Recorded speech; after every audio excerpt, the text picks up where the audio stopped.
spécialiste du digital depuis 20 ans, dans le retail et l'immobilier. Il a rejoint Atecna, où il accompagne aujourd'hui les entreprises et organisations dans le cadrage de leur transformation digitale. Fort de ces expériences, il construit pour Atecna une démarche d'accompagnement pour rendre les villes et les acteurs économiques qui les composent plus smart et plus responsables. Entreprenant, impatient et déterminé, merci d'accueillir chaleureusement Olivier Hameau.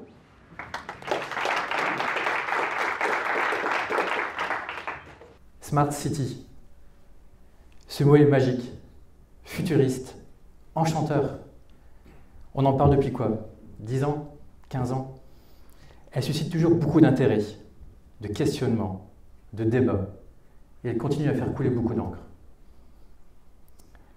L'objectif de cette conférence, qui va être appuyée par 4 témoignages et retours d'expérience, est d'explorer la Smart City sous un angle différent, plus actuel, plus responsable, plus humain, et nous ouvrir les yeux sur les nouveaux enjeux de notre ville.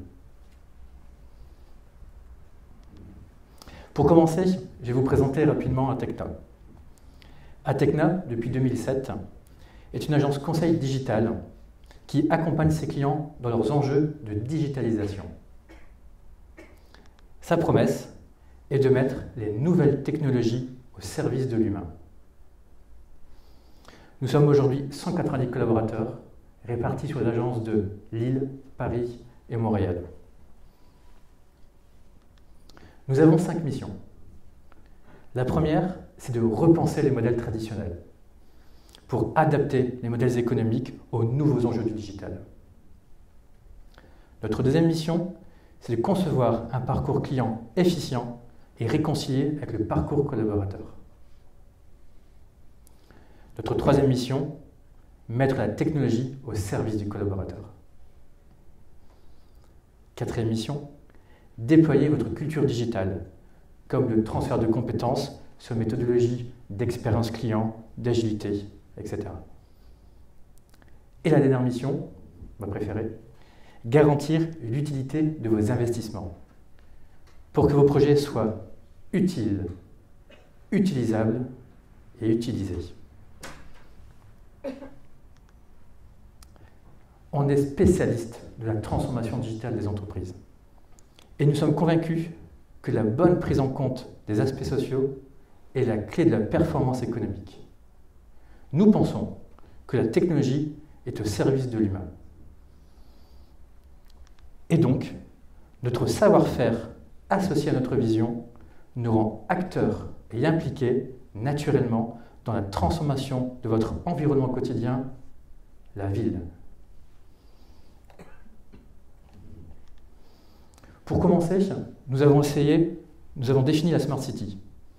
Cependant, il y a plusieurs façons de la définir, selon le prisme de chacun. Certains disent « ville du futur et idéale à atteindre ». D'autres vont plutôt dire « offre technologique mise à disposition par les acteurs économiques ». Ou encore « mise en œuvre du digital pour optimiser la gestion et les ressources d'une ville et d'un territoire ». Ou alors, les trois en même temps, c'est possible aussi. De ces définitions et des croyances collectives, nous constatons que la Smart City est technocentrée. Big data, open data, objets connectés, automatisation, robotisation, intelligence artificielle, etc. Prenons 3 exemples de Smart City. Peut-être que vous les connaissez déjà. Commençons par Songdo City. Songdo City, ville nouvelle, construite sur une île artificielle dans la banlieue de Séoul, en Corée. Lancée en 2003 pour aboutir 10 ans plus tard. La ville est intelligente et durable. Les bâtiments sont responsables de l'environnement. Les immeubles sont bioclimatiques et couverts de toitures végétales. Les bâtiments et les services sont tous connectés. Les parcs couvrent 40% de la ville. Bref, c'est une très belle Smart City. Par contre, à son démarrage, on qualifie la ville de ville fantôme. Maintenant, plus de 15 ans après, il y a 90 000 habitants. Vous allez me dire, oui, pas mal. C'est vrai. 90 000 habitants, si je dois comparer à la ville voisine de Séoul de 10 millions d'habitants, Tokyo, 14 millions, Shanghai, 24 millions, hors métropole, 90 000, je ne sais pas si c'est un succès. Pourquoi? La ville, qui a coûté extrêmement cher à fabriquer et à construire, est peuplée principalement de familles aisées, voire très aisées. Ces familles ont besoin de sécurité et en ont fait une ville sécuritaire. De ce fait-là, la ville est peu animée, peu vivante, et donc elle attire peu les populations par rapport à ce manque de vie et ce côté aussi un peu expansif. Deuxième exemple, Sidewalk à Toronto. Donc c'est un projet de la ville de Toronto de revaloriser une friche portuaire au sud de la ville. La grande particularité de ce projet est que la ville a confié la construction et le pilotage à un seul acteur privé, Google. D'ailleurs, on l'appelle la ville Google. Les promesses de Google sont magnifiques, honnêtement. Cependant, ça fait 2 ans que la ville est en litige avec Google par rapport à la gouvernance de la donnée, sur le mode de collecte de cette donnée et de son utilisation commerciale par Google. Alors, je ne sais pas si vous avez vu la presse actuellement, on en parle beaucoup de Sidewalk en ce moment, parce que la ville de Toronto a donné un ultimatum à Google au 31 octobre, donc il y a 15 jours, pour qu'ils se mettent enfin d'accord sur le lancement du projet, parce que le projet n'est pas démarré.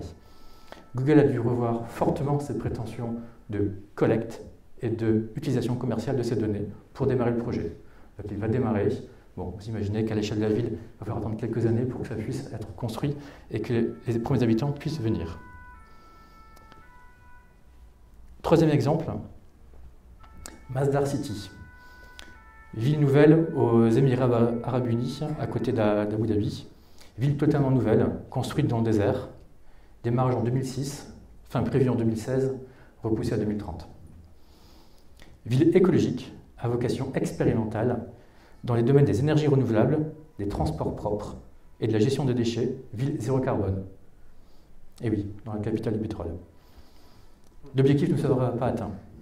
Et la ville en 13 ans est habitée uniquement par 300 étudiants, les 300 étudiants qui étudient à l'université de Masdar City, principal bâtiment qui a été érigé à Masdar.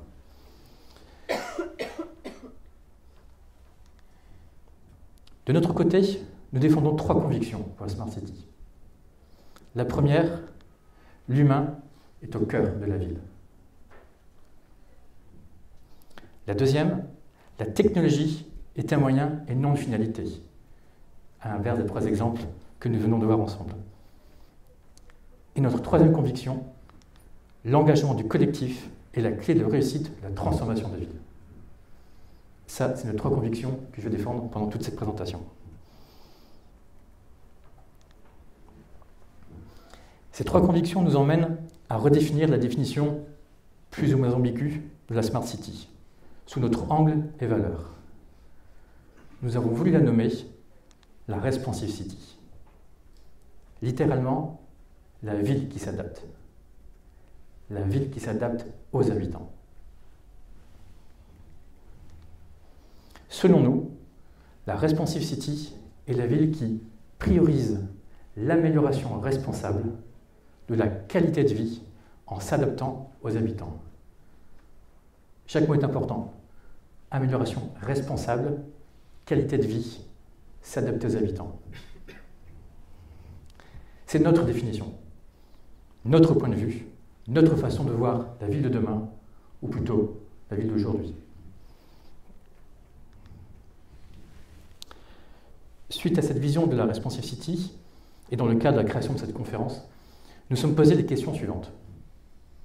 Quels sont les sujets qui préoccupent vraiment les habitants qui vivent en ville? Concrètement, quelles sont leurs attentes, leurs besoins, leurs irritants? Car de ces sujets dépendent les thèmes de cette conférence, vous l'aurez compris, et aussi du casting des 4 intervenants.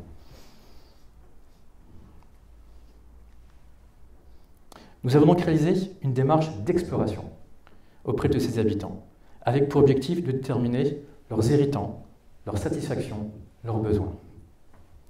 Cette démarche est basée sur des interviews en écoute active auprès de ces habitants. Alors, des habitants de Paris et de la métropole lilloise, des couples avec enfants, des couples sans enfants, des familles monoparentales, des seniors, des étudiants, des habitants en hypercentre, des habitants en première couronne. Bref, une vraie mixité géographique. Cette matière très riche a permis de cartographier 160 irritants. Et oui, quand même. Mais je vous rassure, on a pu cartographier aussi 80 attentes et satisfactions. Ces éléments, une fois pondérés, ont ainsi révélé les sujets qui préoccupent vraiment les habitants. Il y a donc 12 sujets qui les préoccupent. On a l'environnement, l'économie collaborative, l'isolement, l'accessibilité, les actions citoyennes, l'emploi, la santé, le logement, la sécurité, très important, la mobilité, tout aussi important, le bien-être, et pour terminer, l'éducation et la culture. Une fois pondérés, nous obtenons 6 principaux sujets. On va rentrer dans le détail. Le premier, ils sont classés par ordre d'importance, donc le premier est la mobilité. On en parlera plus tard. Je me déplace facilement et sereinement de façon responsable. Le deuxième, le bien-être. Je me sens bien dans mon cadre de vie quotidien. Troisième sujet, les actions citoyennes. Je suis écouté et j'agis pour ma ville. L'isolement. Je me sens intégré, je rencontre des gens. L'accessibilité. J'accède facilement aux commodités et aux services de la ville. Et le dernier, l'économie collaborative. Je vais consommer plus intelligemment en réduisant mon impact. Ces 6 sujets vont être développés par nos 4 intervenants. La mairie de Vincennes nous parlera d'accessibilité et d'action citoyenne. Allo Voisin nous parlera d'isolement et d'économie collaborative. Facilicity nous parlera d'isolement et de bien-être. Et SNCF Digital nous parlera de mobilité et de bien-être. Ce type de démarche d'exploration est l'ADN de l'expertise conseil chez Atecna.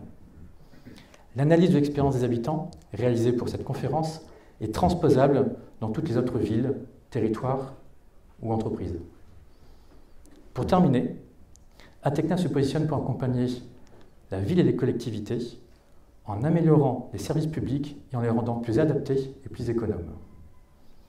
Et pour accompagner les acteurs économiques de la ville pour qu'ils se développent de manière vertueuse, responsable et intégrée. Et bien sûr, vous l'avez compris, pour apporter une meilleure qualité de vie aux habitants, c'est bien la finalité aussi. Merci pour votre écoute.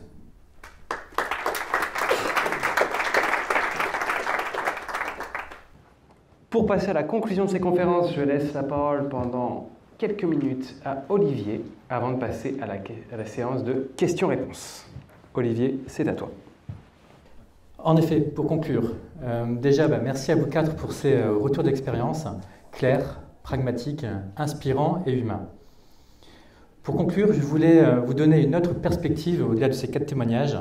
J'aimerais en effet vous montrer d'autres exemples qui montrent le changement actuel des villes qui deviennent plus responsables et qui s'adaptent aux habitants. Pour commencer, la ville de Lille, oui, ma ville, petit clin d'œil. La ville de Lille a lancé pour la 3e fois cette année un challenge vélo. D'accord ? Le challenge s'appelle Ensemble on selle. J'y ai participé à ce challenge.